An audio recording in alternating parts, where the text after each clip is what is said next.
¿Conoces este esperpéntico plan de turismo? Cuando finalizó la Guerra Civil Española, Luis Antonio Bolín, persona a cargo del Servicio Nacional de Turismo, planeó una serie de rutas turísticas por las ruinas que la guerra había dejado en la ciudad de Madrid. Esta idea, a pesar de la devastación que sufría el país, contó con el beneplácito del dictador Franco. El plan ya se había aprobado durante el año 1938. Se trataba de un itinerario que se realizaba alrededor de 9 días por las ciudades caídas del norte de España, con la contienda aún activa, garantizando eso sí que la vida de aquellos turistas que acudían no corría peligro. Sin embargo, la ruta en Madrid era inviable. El destrozo de muchas partes de la ciudad, sobre todo de aquellas en las que estuvo el frente, hacía imposible la movilización de los turistas. Así, por fortuna y para desgracia de aquellos que quisieron sacar beneficio de los horrores y sufrimiento de la guerra, aquel plan no se llevó a cabo. ¿Sabes qué es un Carnix? Durante la celebración del último partido jugado en Balaídos, estadio de fútbol de Vigo, entre el Celta y el Barcelona, el musicólogo Abraham Cupeiro entró al césped en la previa con un Carnix, una trompeta de guerra celta. Es un instrumento de la Edad de Hierro, utilizado entre los siglos III y II a.C., primero en regiones de la Galia y que después fue adoptado en Grecia y Bretaña. Este instrumento se usaba para atemorizar a las tropas rivales, ya que su sonido aterrorizaba a los adversarios, como les ocurrió por ejemplo a los romanos en la campaña de Julio César en la Galia y la invasión de Claudio en Britania. Dan cuenta de ello algunos escritos de autores como Polibio o Diodoro de Sicilia, en el que cuentan que a pesar de haber rodeado a los galos, los romanos estaban sobrecogidos por el sonido de estas trompetas. Así es como suena.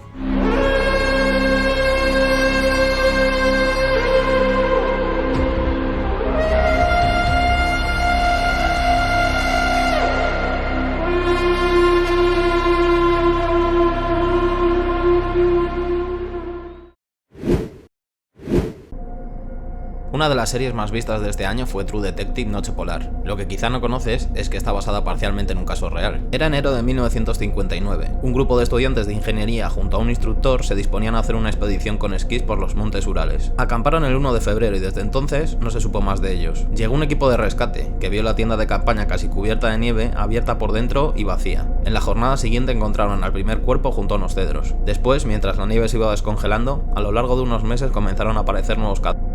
Algunos sin ropa, otros con señales de violencia, otros sin ojos ni lengua. No había una explicación lógica, y se llegó a pensar en un ataque de una fuerza desconocida de la naturaleza. Una investigación de 2019 certificó que todo se debió a una pequeña avalancha que sorprendió al grupo, que quedó hundido bajo la nieve dentro de la tienda de campaña, y presa del pánico, todos corrieron en busca de una salvación que no encontraron.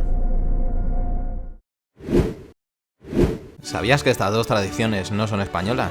Hay muchas tradiciones navideñas, pero dos de las más típicas en este país no nacieron aquí y el que la introdujo fue el mismo monarca. Aunque el Belén más antiguo existente en España es del siglo XV, su concepción como acto social y de ocio navideño se le debe a Carlos III, que trajo la tradición desde Nápoles donde reinó hasta 1759. El monarca hizo traer numerosas piezas para montar el Belén en el Palacio del Buen Retiro para su hijo, quien en el futuro sería Carlos IV. Esta práctica arraigó en los nobles, que comenzaron a mostrarlo al pueblo, formando así la tradición del Belén tal como la conocemos hoy. Carlos III también se encargó de controlar los juegos de azar, llegando a prohibir incluso los juegos de naipes, y solo permitió un juego entre todos. Y es que él también fue el encargado de introducir el juego de la lotería. En Nápoles ya existía desde el año 1682, y en España encajaba dentro de su plan de subida de impuestos. Y el plan claramente funcionó, ya que con distintas evoluciones ha llegado hasta nuestros días. ¿Conoces la historia detrás de este cuadro? Antoni Fillol fue uno de los grandes representantes del realismo social. Sus obras siempre tenían un trasfondo político y social asociado al momento en el que vivió. En este cuadro titulado El Sátiro, el pintor valenciano retrata lo que se cree que debió ser una noticia real. En él vemos a un anciano que protege a una niña, mientras con el dedo parece acusar a alguno de estos cuatro sospechosos, mientras algunos de los funcionarios parecen incluso aburridos ante lo que allí ocurre. Con este cuadro, Fillol representa la rueda de reconocimiento para descubrir quién abusó de la niña. Antoni Fillol decidió presentar esta obra de grandes dimensiones a la Exposición Nacional de Bellas Artes, y el jurado decidió retirarlo de dicho certamen. Los motivos por primera vez eran la crudeza del tema tratado en sí, tachándolo de inmoral. En agosto de 2023 lo adquirió el Prado, y hoy recibe la atención que tanto mereció en su momento. El gigante vasco fue el apodo que se le dio a Joaquín Elizegui, cuando, a partir de los 20 años, comenzó a sufrir acromegalia. Hasta entonces su altura y su anatomía no resaltaban, pero empezó a crecer sin control hasta llegar a los 2,30 m. Fue entonces cuando llamó la atención de un hombre llamado José Arzadun, que siguiendo el modelo de los freak shows norteamericanos, le propuso asociarse para hacer negocio por los distintos lugares por los que pudiera ser exhibido el gigante de Also. Las condiciones serían costear todo el tabaco de Joaquín, permitirle ir a misa cada domingo estuviese donde estuviese y no obligarle nunca a montar en un barco. La asociación de ambos dio sus frutos. El espectáculo cruzó fronteras con gran éxito. Incluso la realeza se interesó en el gigante. Llegó a conocer en persona a Isabel II en Madrid, a quien además pidió una rebaja fiscal de su espectáculo, aunque no se le concedió, y a Victoria I de Inglaterra. Allí precisamente se le intentó casar con una mujer que casi le igualaba a su altura, ya que era beneficioso para el espectáculo. Él lo rechazó, solo quería volver a su pueblo natal, en el que falleció a los 43 años tras sufrir una tuberculosis. En 2017 se contó su vida en la película Andía. En Austria, en el año 1916, comenzó una epidemia que se terminó extendiendo a todo el mundo. En aquel año el hambre asolaba a la población a consecuencia de la Gran Guerra. En ese contexto, numerosas personas, en especial jóvenes, cayeron enfermos en un estado de somnolencia del que no conseguían salir. Se aseguró que una novia en Viena se durmió en el altar, y que una mujer embarazada en Francia no despertó en pleno parto a pesar de los dolores. Aquella enfermedad en 3 años se extendió por todo el mundo. Lo curioso es que el mismo Hipócrates había escrito acerca de esta enfermedad que él llamó letargus, y que después se conoció como encefalitis letárgica. Los pacientes primero tenían dolores de cabeza, después el malestar invadía todo el cuerpo y por último, caían en un estado de somnolencia que podía durar años, incluso décadas, y sin embargo, estaban conscientes. La epidemia paró de golpe en 1928, dejando millones de personas aún afectadas y a los que despertaron con secuelas de Parkinson.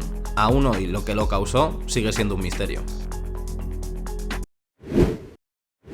El reloj de la Puerta del Sol es muy conocido, sobre todo por las campanadas de Nochevieja, pero la leyenda de su edificio, la Real Casa de Correos, no lo es tanto. Se construyó en 1768, lo encargó Carlos III a un arquitecto francés llamado Jacques Marquet. Durante la construcción, varios trabajadores aseguraron que se les había aparecido el mismísimo diablo, advirtiéndoles que dejasen su trabajo, ya que aquella obra tenía fines oscuros. El arquitecto francés, aunque no creía nada de lo que aseguraban los trabajadores, terminó contratando un sacerdote, el padre López, para que bendijese la construcción. Cuando lo hizo, el diablo no se apareció más. Por supuesto, allí no se había aparecido nada. Y cuentan que todo fue plan de Ventura Rodríguez, el arquitecto de la Fuente de Cibeles, la de Neptuno o el Palacio de Liria, entre otros. Estaba enfadado por no ser el arquitecto elegido por Carlos III, y planeó todo junto a algunos trabajadores a los que pagó por ello. Aún así, esta doble leyenda nunca tendrá una versión final.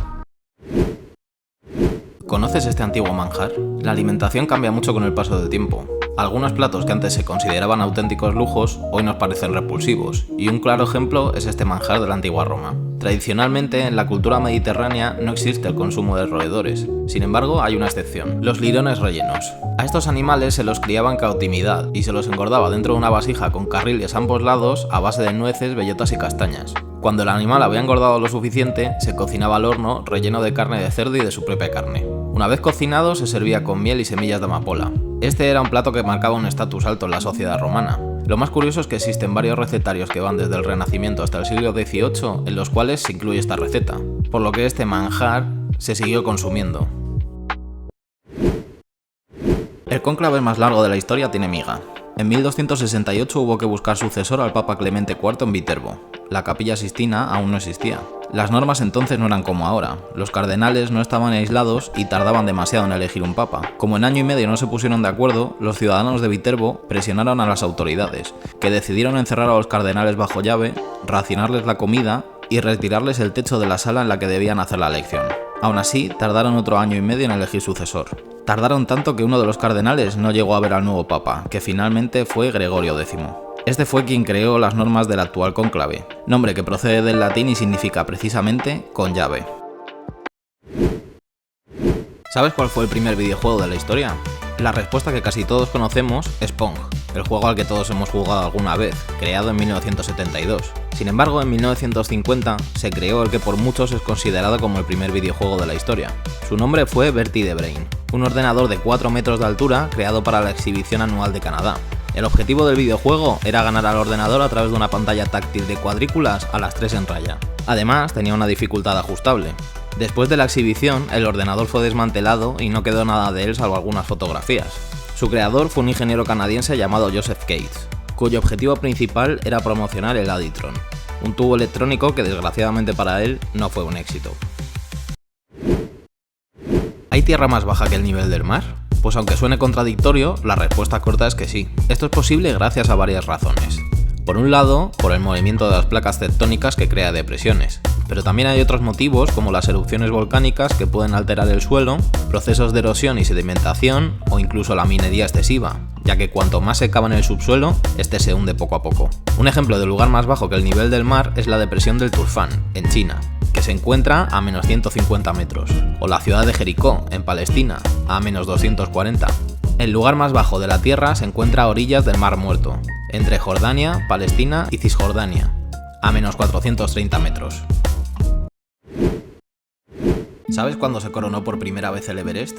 Hubo muchos intentos de coronar el pico más alto del mundo. Desde que son documentados se conocen hasta 6 expediciones que no tuvieron éxito, financiadas por países como Inglaterra, Suiza o Francia. En 1952, en uno de esos intentos, un alpinista suizo junto al Sherpa Tenzin Norgay se quedaron a menos de 100 metros de coronarlo.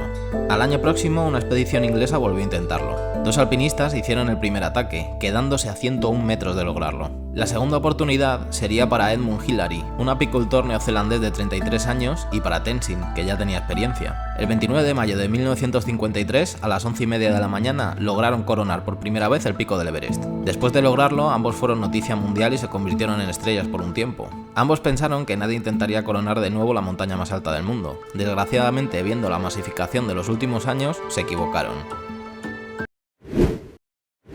¿Sabías que Hércules fundó Sevilla? Suena raro, pero es así. Y es que Hércules es la forma en la que los latinos llamaron a Heracles, una deidad fenicia que se considera por algunos historiadores que pudo haber existido realmente, no como un dios obviamente, sino como un hombre. Hace alrededor de 3000 años los fenicios temían al océano Atlántico. Sin embargo, uno de ellos, llamado Melkart, dejó sus miedos aparte y decidió surcarlo. Así llegó a la desembocadura del Guadalquivir, que le llevó hasta donde hoy se encuentra Sevilla. Allí estableció la primera factoría comercial fenicia, que se llamó Spal, origen de Hispalis. Cuando falleció se formó la leyenda sobre esta supuesta persona real a la que los fenicios llamaron Heracles y los latinos Hércules. Más tarde esta leyenda la tomaron los poetas griegos y formaron el mito que todos conocemos.